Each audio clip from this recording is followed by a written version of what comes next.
Today we're talking about growing sugarcane in containers. There's many uses for sugarcane. You can juice it, you can cut it up and chew on it. You can also do this. All right, in all seriousness, let's talk about how we grow.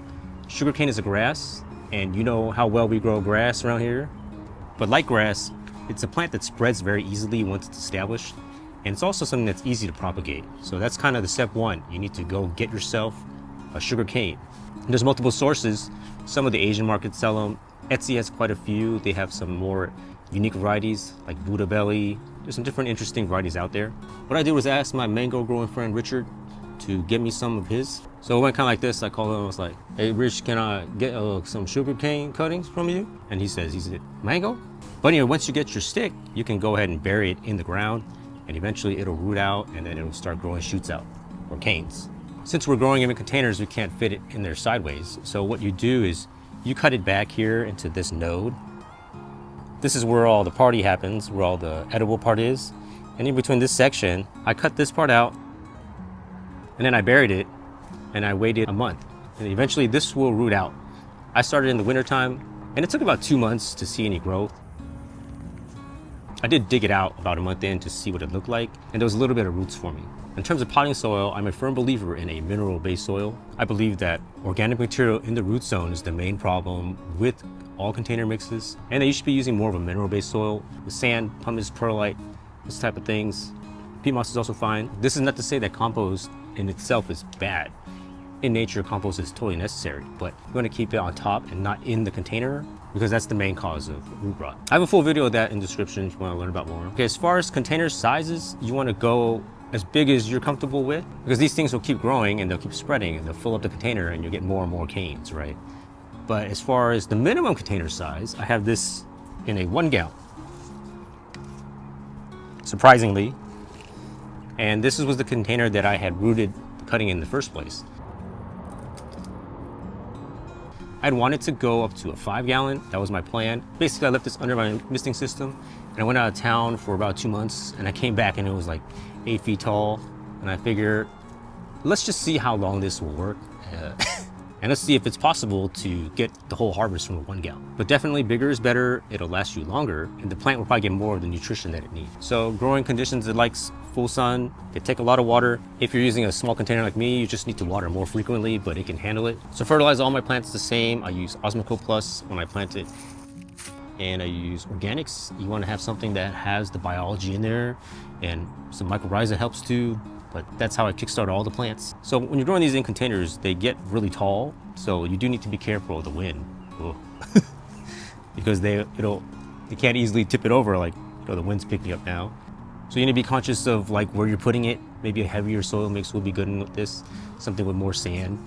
These had been sitting inside milk crates, and though they rooted through the bottom, so they kind of just held on to the crates themselves. So that was kind of a good situation for me. Now that I take them out here for the video, they've been just tipping over. I had to put some bricks on top. Sugarcane typically can't handle any frost, so it is something that you have to grow in kind of a more tropical type of area. If you're bold enough, you'd have to bring it in somewhere to shelter it. I don't get any frost in my area, or I haven't in many years. Maybe back in the 80s I had some frost, but basically I'm just gonna cut these down and let them grow back up every year. For pruning these plants, there's not really anything you need to do for shape. You just let them grow. As it starts growing, the older leaves here start to die back. You can just pull them off. I have to cut them off because they get in the way of where I'm walking. Cut again, the eyes. And you need to be a little bit careful because these edges can get sharp. So I always wear gloves when I do that. You just let them grow to a point where they get to the size, and then you just harvest them. They start to grow new shoots out from the bottom. You can see over here.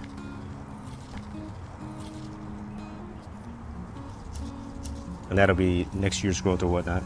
At least that's how it keeps growing. Let's do a quick little harvest of this. Like, just grab this right here and just, no, I'm just kidding. I'm gonna go get my loppers and cut this up.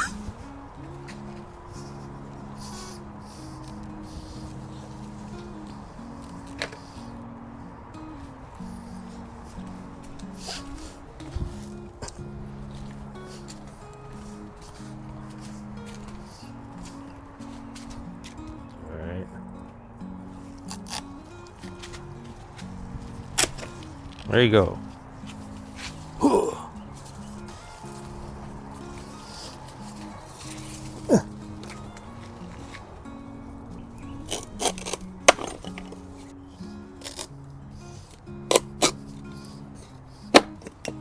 Okay. Get it back to a section like this.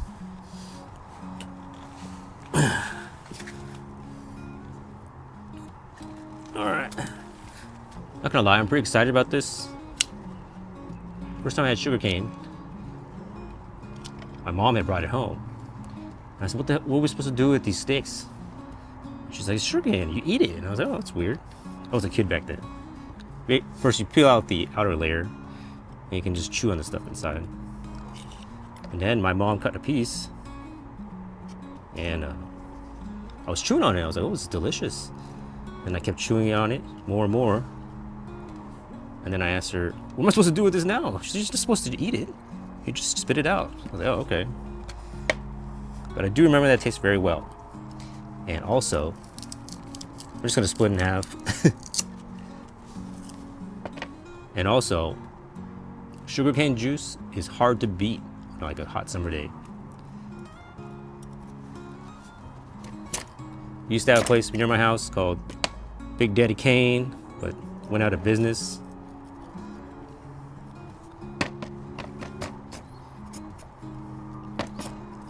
All right, I got a piece.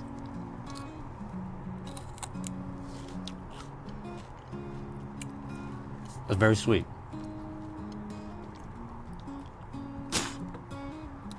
Not that juicy, but it does have the right taste.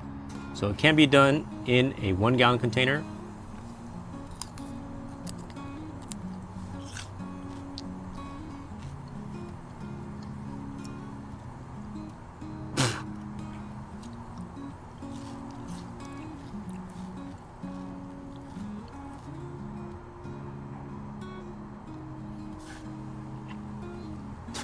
Definitely give it a try if you're bored and you want to grow something different.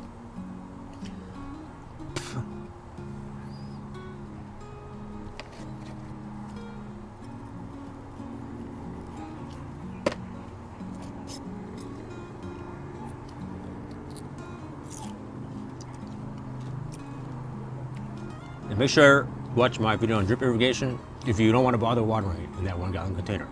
Thanks for watching, and make sure you like and subscribe.